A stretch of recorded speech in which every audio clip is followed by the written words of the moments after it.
Stop right there. Before you scroll, let me ask you something that might flip your worldview. Do you think being good keeps you safe? That kindness protects you? That generosity builds loyalty? That honesty earns respect? If you said yes, you're about to uncover one of society's most dangerous lies. Being good does not mean being safe. Here's the brutal truth. Goodness is like fire. It can burn down everything you've built: your relationships, your career, your dreams. Niccolo Machiavelli figured this out. He saw good leaders fall, kind rulers crushed, generous people betrayed by those they helped. And he documented it all.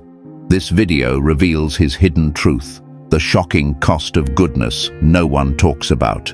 You'll learn why being good often makes you weak, why kindness gets exploited, and how to turn it into your greatest weapon. Let me be clear, I'm not telling you to be evil.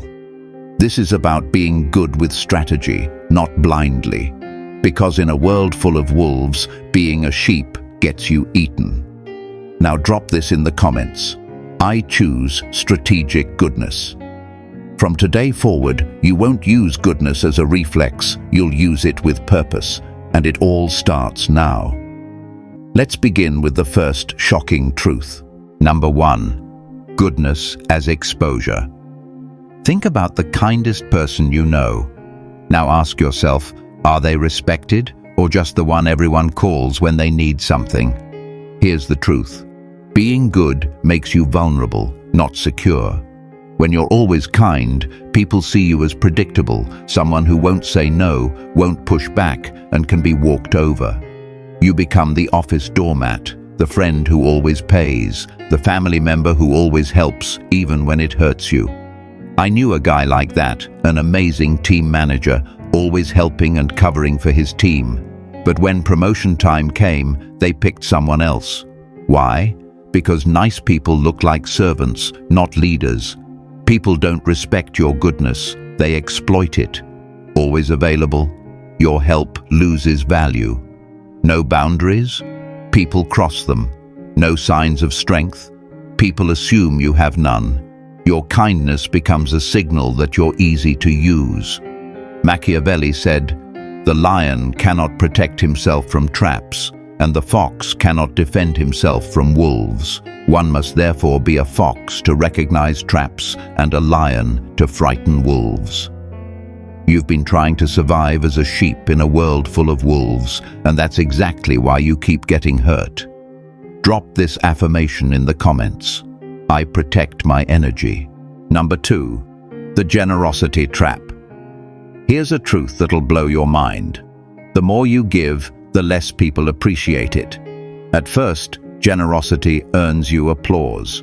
People clap, compliment you, tell others how amazing you are. It feels great, but then it twists. Your giving creates dependency, entitlement, and eventually resentment. Help once, they're grateful. Help 10 times, they expect it.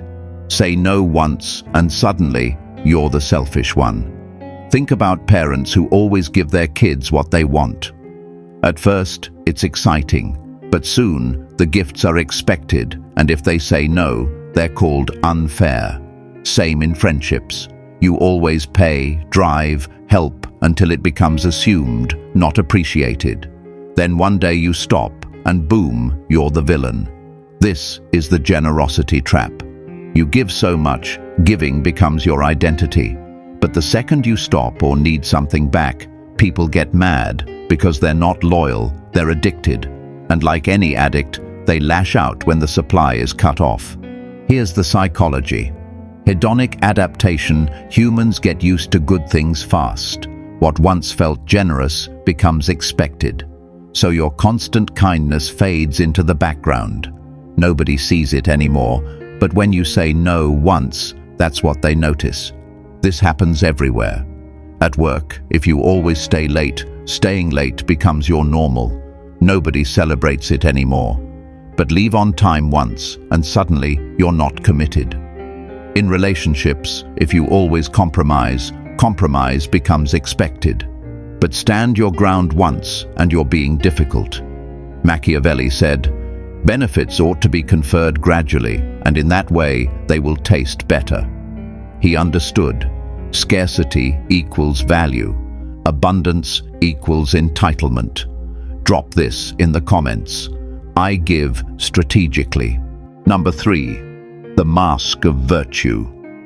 Here's a truth that might sting a little. Society believes in appearances, not reality. People don't care if you're actually good. They care if you look good. They don't judge your heart, they judge your image. To keep power and respect, you have to wear the mask of goodness while keeping control beneath it. Look at successful people. Did they get where they are by being nice to everyone? No, they were smart about when, how, and to whom they showed goodness. They smile in public. They make tough calls in private. They show mercy when it helps and strength when it matters. They know the appearance of virtue is often more powerful than virtue itself. This isn't about being fake, it's about strategy. Think of it like this. A doctor might need to cut you open to save you. Is that cruel? No, it's necessary. Real leaders know. Sometimes being good means looking bad temporarily. Sometimes helping someone means saying no to them. Protecting your team might require unpopular choices. The mask of virtue is about timing, knowing when to show softness and when to show steel. Most people get this wrong. They show weakness to enemies and strength to friends. Smart people flip that. Machiavelli said, everyone sees what you appear to be. Few experience what you really are. Perception shapes reality. If people see you as weak, you become weak. If they see you as strong, you gain strength. Drop this in the comments. I control my image. Number 4, the economics of power. Everything you do has a cost. Every favor, every yes when you wanted to say no. Every moment spent helping others instead of building yourself. It's all a cost. Most good people don't think this way. They give until they're empty, then wonder why they feel drained, bitter, and used. Here's the truth. Your time, energy, and resources are limited. Spending them recklessly isn't generous, it's unsustainable. Being endlessly kind doesn't make you good, it makes you weak. And when you're drained, you can't help anyone, including yourself. Think about this. Airplane safety says put your mask on first, then help others. Because if you pass out, you're no help to anyone. Life works the same way. Exhaust yourself helping others, and you become a burden, not an asset. Smart people protect their energy, not because they're mean, but because they're sustainable. I learned this the hard way. Said yes to everyone for years. Result: my dreams got delayed, I felt angry, and I helped fewer people, not more. Then it clicked. Saying yes to everyone is saying no to yourself. And when you abandon yourself, you abandon your mission. The most impactful people in history weren't yes machines.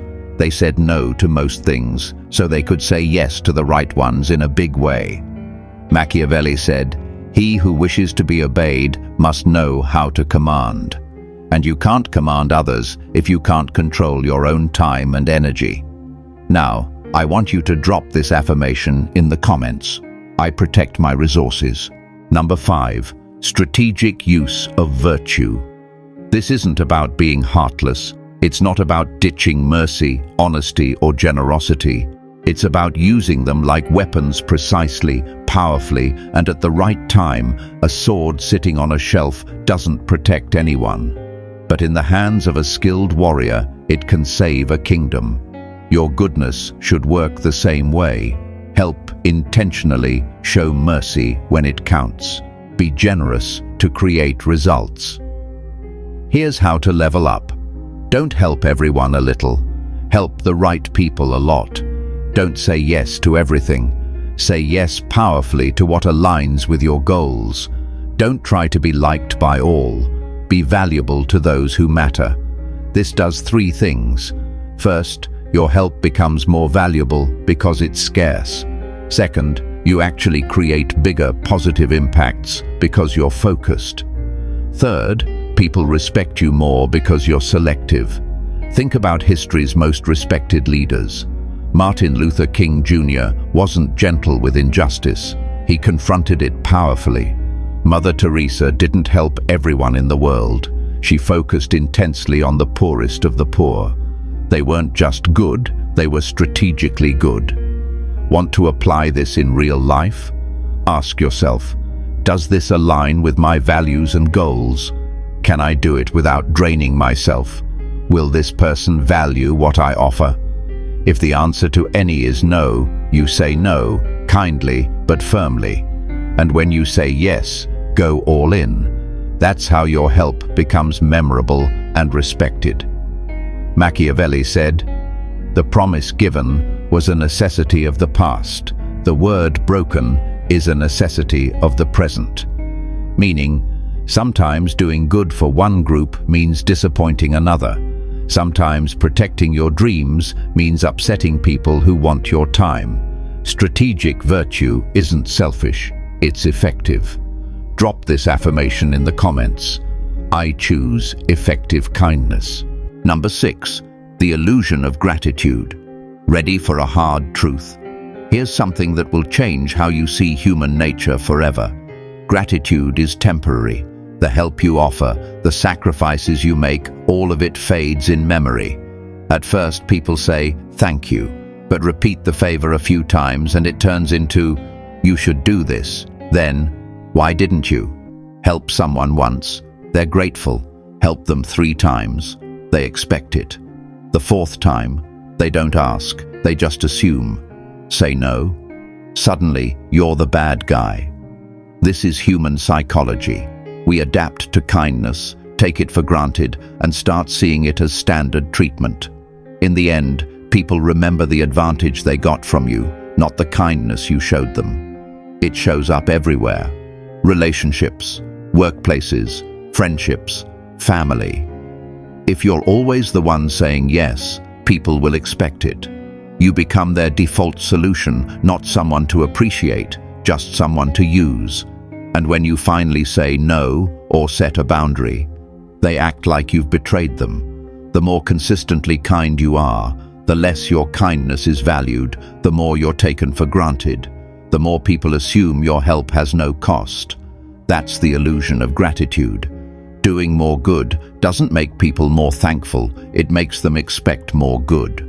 Ironically, people who appreciate you the most are usually the ones you help least. And the ones who expect the most are those you help constantly. This doesn't mean people are bad, it means they're human. Humans adjust expectations fast, so don't stop being kind. And humans naturally adjust their expectations based on their experiences. Set boundaries. Make your help conditional. Let people experience your absence. Machiavelli said, "Men judge generally more by the eye than by the hand, for everyone can see and few can feel." Meaning, people focus on what you're doing now, not what you've done before. Your past kindness fades. Your present behavior is what they judge. Drop this affirmation in the comments. I create lasting impact. Number 7, results over intentions. The world doesn't judge your heart, it judges your outcomes. You might have the purest intentions, but if they don't lead to results, they don't matter. History doesn't remember those who meant well, it remembers those who got things done. Ask yourself this: would you rather be known as the nice person who changed nothing or the tough one who made the world better? Most people choose nice because it's safer. But here's the twist. Being remembered as just nice equals being forgotten. Sometimes being truly good means doing what doesn't look good. Surface-level kindness gives temporary comfort. Tough choices create lasting change. Examples. A parent who disciplines isn't mean they're teaching. A teacher who gives hard grades isn't cruel. They're preparing students. A demanding boss isn't unfair. They're building a strong team. Real goodness equals real results. It's not about pleasing people, it's about impact. This is where most good people fail. They chase approval, not progress. They avoid conflict instead of solving it. They keep peace instead of pushing for growth. If your goodness isn't creating change, it's just niceness, not effectiveness.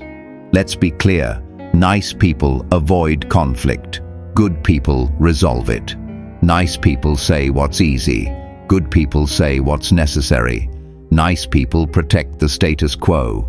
Good people shake things up for the better. The world's full of nice people who do nothing. What it needs is more good people who get results. Machiavelli said, "The end justifies the means." That doesn't mean do evil for a good cause. It means intentions are irrelevant if outcomes fail. People don't live inside your heart. They live with the results of your choices.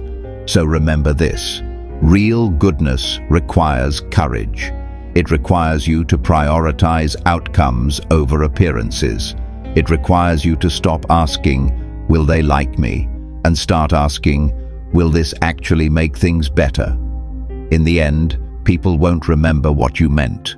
They'll remember what you built, what you changed, and what you left behind. Drop this affirmation in the comments. I focus on outcomes. Number 8, legacy and survival. Let's talk about what really matters. How will you be remembered?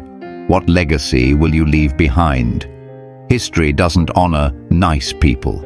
It honors those who survived, endured, and turned outcomes into greatness. Quick question. Can you name 5 nice historical figures? Probably not. But you can name 5 who changed the world even if they weren't always pleasant. Steve Jobs wasn't known for being kind. He was intense, demanding, but he changed how billions live.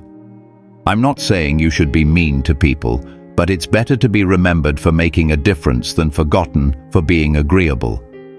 Here's what most miss about legacy. You can't leave a mark on the world if you don't survive long enough to make one. And survival in business, in relationships, in life requires more than just being good. It takes being smart, strategic, sometimes tough. The kindest get crushed if they can't protect themselves. The most generous people can't give anything if they give everything away too early. The honest get silenced if they don't learn to defend truth. Survive first, then thrive, then leave legacy. Protect yourself so you can protect others. Build strength so you can lift others. Grow tough enough to help the weak. This isn't selfish, it's sustainably good. It's not cruel, it's calculated care. Those who truly shape the world aren't pushovers or people pleasers. They say no, set boundaries, and make the hard calls. They understand. Goodness isn't weakness. It's power when chosen at the right moment. Machiavelli said, "It is better to be feared than loved if you cannot be both." He meant, respect matters more than affection. Impact matters more than popularity. Results matter more than feelings. You don't have to choose between being good and being strong, but if you must, choose strength first, because only strength lets you be good when it really counts. We've covered a lot. Why blind goodness makes you vulnerable, how generosity can trap you, why gratitude fades, why good intentions mean nothing without good results. But here's what matters most. Goodness without strategy is a trap. It drains you. It creates expectations you can't sustain, and it stops you from making real impact. But strategic goodness, that becomes a weapon, a tool for real change, a foundation for a life and legacy that actually matters. You now know how to turn goodness into strength. You know how to give with power, protect your energy, and create results that count. Before you leave, decide, will you keep being nice, blindly, endlessly, until it breaks you? Or will you start being strategically good, wisely, effectively, and powerfully? Here's the question that decides your future. Will you let goodness weaken you, or will you master it and turn it into power? The choice is yours. Now you have the wisdom to choose right. If this hit different, hit that like. Subscribe for more truth. Share this with someone who needs it, and drop this final affirmation in the comments. I master strategic goodness.